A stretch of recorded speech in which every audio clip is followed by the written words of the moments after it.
ગુજરાતના રાજકારણના મોટા સમાચાર કે જે આમ આદમી પાર્ટીમાંથી રાજુ કરપડાએ રાજીનામું આપી દીધું છે। રાજુ કરપડાએ તમામ પદો પરથી રાજીનામું આપી દીધું છે। વર્ષ 2022માં આમ આદમી પાર્ટી તરફથી ચોટીલા બેઠકથી તેઓ લડ્યા હતા।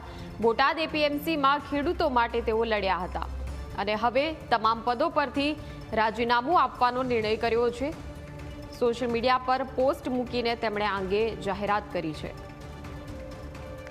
તો આમ આદમી પાર્ટીમાંથી રાજુ કરપડાએ રાજીનામું આપી દીધું છે। તમામ પદો પરથી રાજીનામું આપી દીધું છે રાજુ કરપડાએ, જેના કારણે ખળભળાટ મચી ગયો છે। કેમ કે બોટાદમાં જે રીતે ખેડૂતોના પ્રશ્નોને તેમણે વાચા આપી હતી, કડદા પ્રથા સામે અવાજ ઉઠાવ્યો હતો અને ખૂબ જ લોકપ્રિયતા મેળવી હતી અને હવે રાજીનામું આપીને ચોંકાવી દીધા છે।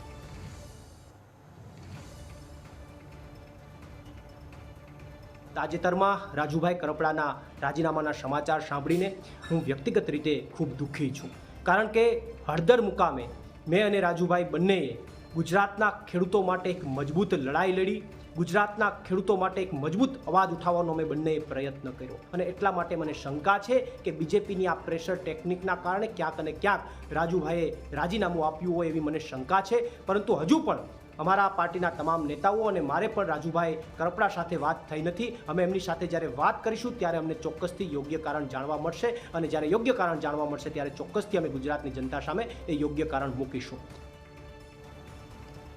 સંવાદદાતા મલ્હાર આપણી સાથે લાઈવ જોડાઈ ગયા છે। મલ્હાર, આ ખૂબ જ મોટા સમાચાર છે। આમ આદમી પાર્ટીમાં મોટું ભંગાણ છે। ચૂંટણીઓ પહેલા આમ આદમી પાર્ટીને એક મોટું નુકસાન ગણી શકાય કે રાજુ કરપડાએ હવે છેડો ફાડી નાખ્યો છે। ત્યારે આખરે આ નિર્ણય એ શા માટે તેમને લેવો પડ્યો, કયા કારણો સામે આવી રહ્યા છે અને શું વિગતો ખાસ કરીને મળી રહી છે? એવા પણ કારણો છે કે ક્યાંક ગોપાલ ઇટાલિયાથી નારાજગી હતી એક રીતે, અને ક્યાંક એવું પણ લાગી રહ્યું છે કે કદાચ હવે વળાંક જે છે રાજકીય કારકિર્દીનો એ ભારતીય જનતા પાર્ટીના રસ્તે જઈ રહ્યો છે। ક્યાંક એવું પણ લાગી રહ્યું છે કે પોતાની રીતના જ એક પોતાની કોઈ પાર્ટી ઊભી કરે। આખરે શું એમનો નિર્ણય હોઈ શકે? આ નિર્ણય લેવા પાછળના શું કારણો હોઈ શકે? શું વિગતો આ મામલે?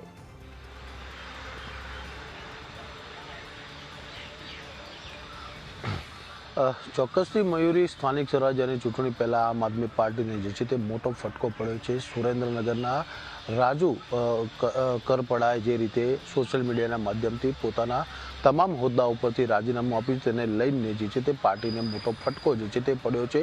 તેમણે સોશિયલ મીડિયા પર પોસ્ટ કરી હતી, તેઓને જે છે તે કિસાન મોરચાની જે છે તે આમ આદમી પાર્ટીએ જવાબદારી સોંપી હતી। તેઓ કિસાન મોરચામાં પણ ખૂબ જ સારી કામગીરી કરતા હતા અને તાજેતરમાં જે રીતે બોટાદ પાસે જે ખેડૂતોનું સંમેલન મળ્યું હતું અને સંમેલન દરમિયાન તેમના વિરુદ્ધ જે રીતે એફઆઈઆર દાખલ થઈ હતી, તેઓને જે છે તે કારાવાસ પણ ભોગવવો પડ્યો હતો। ત્યારબાદ પાર્ટીએ જે છે તે તેમની ક્યાંક મદદે નહોતું આવી, એટલે કે જે પાર્ટીના ઉચ્ચ નેતાઓ છે તે તેમની પડખે નહોતા જોવા મળ્યા, જેના કારણે આ નારાજગી જે છે તે હોય તેવું સ્પષ્ટપણે જોવા મળી રહ્યું છે। સાથોસાથ ગોપાલ ઇટાલિયાની જે રીતે ધારાસભ્ય તરીકે એન્ટ્રી થઈ હતી અને જે રીતે તેઓ પણ હવે ખેડૂતોના પ્રશ્નોને લઈને જે છે તે સભાઓ ગજવી રહ્યા છે, એટલે ક્યાંક મતભેદ હોય આ બંને નેતાઓ છે તેવું પણ કારણ સામે આવી રહ્યું છે। પરંતુ જે રીતે રાજુ કરપડાએ જે રીતે રાજીનામું આપ્યું છે તેના કારણે આમ આદમી પાર્ટીને મોટો ફટકો પડ્યો છે, કારણ કે કિસાન મોરચાની જે છે તે જવાબદારી લઈને તેઓ ચાલતા હતા। ખેડૂતોના જે પ્રશ્નો હતા તે પ્રશ્નો ઉઠાવવાનો જે છે તે પ્રયાસ કરતા હતા હંમેશા। કોઈ પણ કિસાન, ચાહે કમોસમી વરસાદ હોય અથવા સુરેન્દ્રનગર વિસ્તાર કે પછી ઉત્તર સૌરાષ્ટ્રની અંદર ખેડૂતોને પડતી જે હાલાકીઓ હતી તે હાલાકીઓ જે છે તે સરકાર સમક્ષ રજૂ કરતા હતા, આંદોલન કરતા હતા અને ખેડૂતોને ન્યાય અપાવતા હતા। પરંતુ તેમના રાજીનામાથી હવે આમ આદમી પાર્ટીને જે છે તે મોટો ફટકો પડ્યો છે।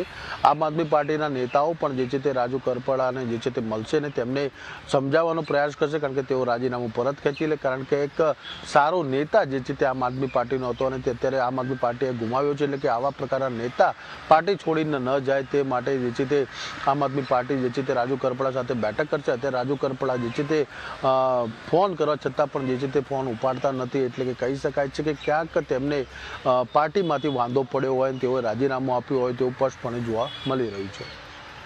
બિલકુલ મલ્હાર, પરંતુ આ આમ આદમી પાર્ટીને કેટલું મોટું નુકસાન છે? કેમ કે ચૂંટણી નજીકમાં જ છે અને ચૂંટણીના સમયે જ્યારે એક તરફ સંગઠન મજબૂત કરવાનું હોય, જ્યારે લોકો જે છે લોકોમાં વધુ ને વધુ કાર્યકરોએ એક પાર્ટીને મજબૂતીથી રજૂ કરવાની હોય, ત્યારે રાજુ કરપડાનું જે કદ હતું એ કદ ખૂબ જ મોટું હતું। આમ આદમી પાર્ટીનો એક ચહેરો કહી શકાય, તેમને ખૂબ જ મહત્વનો ચહેરો હતા એક નેતા તરીકે, જે રીતે તેમની કાર્યક્ષમતા હતી। અને એક રીતે એવું લાગતું હતું કે જો આ જ રીતે સતત એ કાર્યરત રહેત હજુ પણ આગળ આમ આદમી પાર્ટીમાં, તો ચૂંટણીમાં ક્યાંક આમ આદમી પાર્ટીને એક ફાયદો થઈ શકે એમ હતો, પરંતુ હવે જ્યારે છેડો ફાડી નાખ્યો છે, કેટલું નુકસાન ગણી શકાય આમ આદમી પાર્ટી માટે?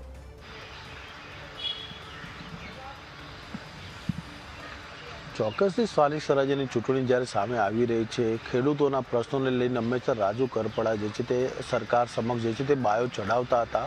ખેડૂતોના પ્રશ્નોને હંમેશા તેઓ વાંચા આપતા હતા. ખાસ કરીને ઉત્તર સૌરાષ્ટ્ર એટલે કે સુરેન્દ્રનગર, થાનગઢ, લીંબડી આ બધા વિસ્તારોમાં ખેડૂતોને જે હાલાકી હોય, પાણીના પ્રશ્નો હોય, તમામ મુદ્દે તો લડતા હતા. ઉપરાંત સૌરાષ્ટ્ર વિસ્તારમાં પણ કેટલાક એવા મુદ્દાઓ હતા, અગરિયાના મુદ્દા હોય કે ખેડૂતોના પ્રશ્નો હોય, તમામ મુદ્દે જે છે તેઓ લડત લડતા હતા. કચ્છની અંદર પણ જ્યારે ખેડૂતોના ખેતરમાં વીજ લાઈન નાખવાનો મુદ્દો હતો ત્યારે પણ તેમણે સરકાર સમક્ષ જે છે તે અવાજ ઉઠાવ્યો હતો. આ ઉપરાંત દક્ષિણ ગુજરાત, ઉત્તર ગુજરાતમાં કમોસમી વરસાદને લઈને પણ સરકારને પત્ર વ્યવહાર કરીને ખેડૂતોને યોગ્ય વળતર મળે તે પ્રકારની માંગ કરતા હતા. એટલે કે ખેડૂતોના મુદ્દે લઈને તેઓ જે છે તે હંમેશા ચાલતા હતા. એટલે કે સ્થાનિક સ્વરાજ્યમાં પણ જે છે તે ગ્રામ્ય વિસ્તારમાં જે છે તે આમ આદમી પાર્ટીને રાજુ કરપડાના માધ્યમથી જે છે તે ફાયદો થઈ શકતો હતો, પરંતુ પાર્ટીને ક્યાંક આંતરિક વાદ વિવાદના કારણે તેઓએ જે છે તે પાર્ટીમાંથી પોતાનું રાજીનામું આપ્યું હોય તે પ્રકારની વાતો અત્યારે સામે આવી રહી છે. પરંતુ સત્તાવાર રીતે એટલે ન કહી શકાય, કારણ કે રાજુ કરપડા જે છે તે અત્યારે આ મામલે કશું પણ કહેવાનું જે છે તે ઇનકાર કરી રહ્યા છે.